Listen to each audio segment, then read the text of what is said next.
Սիրելի քաղաքացիներ,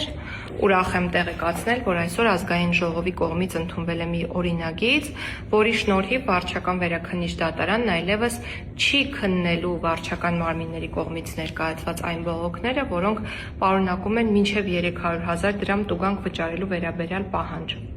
Սա նշանակում է, որ բոլոր նմանատիպ բողոքների քննությունը օրենքնուժի մեջ մտնելուց հետո պետք է ավարտվի, իսկ այն բողոքները, որոնք ներկայացվել են օրենքնուժի մեջ մտնելու դրությամբ, պետք է չընդունվեն դատարանի վարույթ։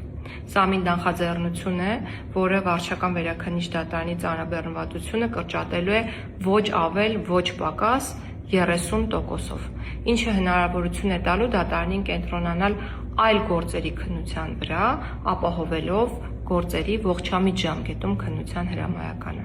Խոսելով ժամկետներից, ես պետք է նշեմ նաև, որ այս օրինագծով վարչական վերաքննիչ դատարանում գործի քննության ժամկետ սահմանվում է 6 ամիսը եւ միայն մեկ հնարավորություն է տրվում դատարանին պատճառաբանված որոշմամբ, բայց ոչ ավել քան 6 ամսով երկարացնել գործի քննության ժամկետը։ Սիրելի քաղաքացիներ, սա մեկն է այն բազմաթիվ նախաձեռնություններից, որոնք միտված են ձեր իրավունքների արդյունավետ պաշտպանության մեխանիզմների սահմանմանը։